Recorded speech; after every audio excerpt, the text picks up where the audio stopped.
Eu vou-vos explicar como é que funciona o partition. Isto não foi dado na aula teórica.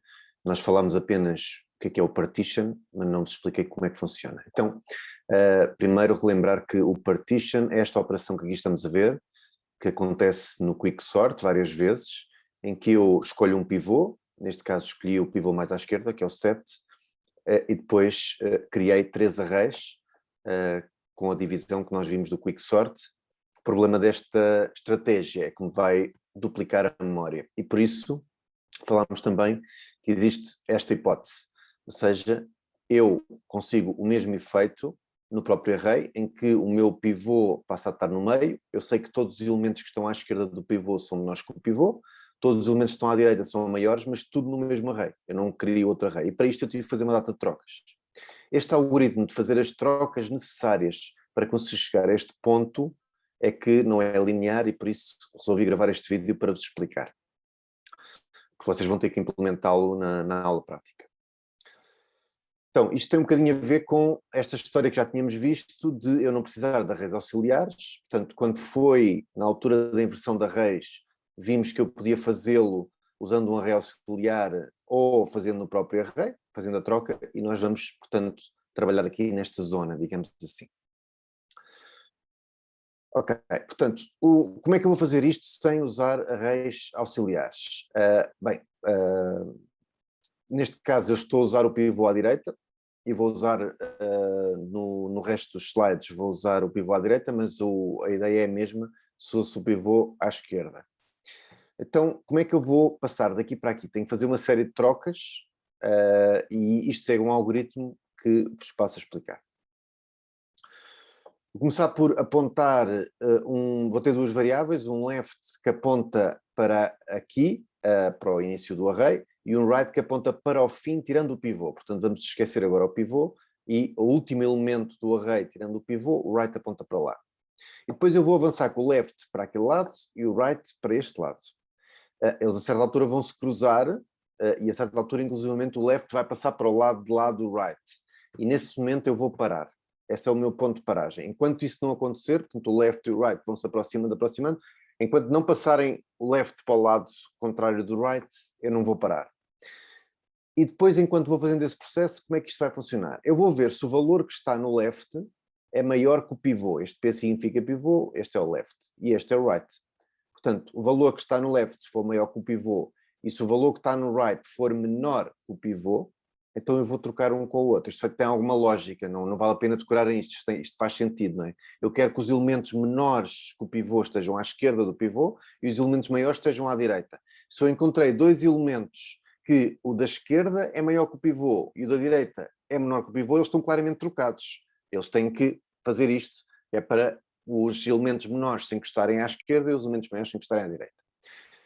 E a seguir, depois de os trocar, eu vou avançar com o left, já tratei desse left e desse right, vou avançar com o left um para a direita e vou avançar com o right um para a esquerda, ou seja, vou fazer menos menos.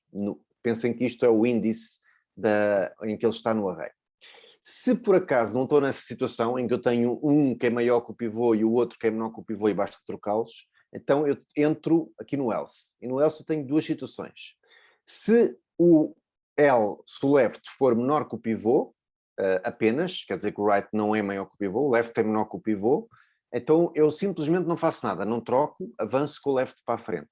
Se o right for maior que o pivô, quer dizer que ele já está no sítio certo. Aliás, aqui era a mesma coisa, né? Porque é que o facto do left ser menor que o pivô é ótimo, quer dizer que já está no sítio certo. Eu quero que do lado esquerdo do pivô estejam os menores que o pivô e do lado direito estejam os maiores, portanto faz sentido que eu deixe esse elemento onde ele está e avance para a frente. A mesma coisa com o da direita, se o da direita já está no sítio certo, já é maior que o pivô, então eu deixo onde está e avanço com a seta respectiva para a esquerda.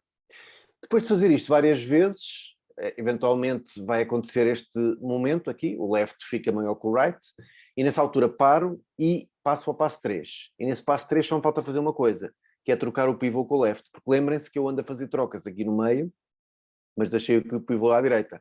Mas eu quero que no final ele fique no meio, com todos os elementos menores à esquerda e os elementos maiores à direita. Portanto, eu tenho que fazer esta troca do pivô com o left. Ok, então vamos seguir este algoritmo aqui num exercício prático muito simples. Aliás, vamos precisamente pegar aqui neste exemplo que aqui está. Portanto, eu começo aqui e o que é que acontece? Eu estou naquele ponto onde o left é maior que o pivô e o right é menor que o pivô. Portanto, eu tenho que os trocar. Eles claramente estão fora do sítio. Eu vou ter que trocar os dois e a seguir vou avançar o left e o right. Portanto, vou trocar o 80 com o 4, ok? Portanto, 4, 80. E a seguir, no passo seguinte, empurro o left para a frente, o right para aqui. Portanto, estes dois já estão no sítio. Agora vou continuar a trabalhar a partir daqui. Então, no passo seguinte, portanto, passei para aqui, tenho o left aqui e o right aqui. Então, vou ver que, neste caso, o left, 32, ele é menor que o pivô. E o right é maior que o pivô. Ou seja, este é aquele caso em que eles já estão no sítio certo. Eu não tenho que mexer neles. Então, quando o left é menor que o pivô, eu faço left mais mais. Quando o right é menor que o pivô, eu faço right menos menos. Então, o que isso significa é que eu vou chegar aqui. Portanto, o left e o right vão estar a apontar para o mesmo elemento. Não paro ainda. Eu só paro quando o left passar para o lado lá do right. Se forem iguais, continuo. Então vamos ver o que é que acontece no próximo passo.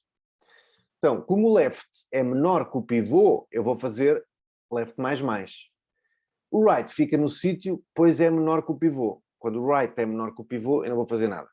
Reparem que este não é aquele caso em que o left é menor que o pivô e o left é maior que o pivô e o right é menor que o pivô. Este entra no else, daquele algoritmo, e dentro do else, o único if que é ativado é o do left ser menor que o pivô. Portanto, eu vou avançar com o left para ali, deixo o 41 no sítio, está tudo bem.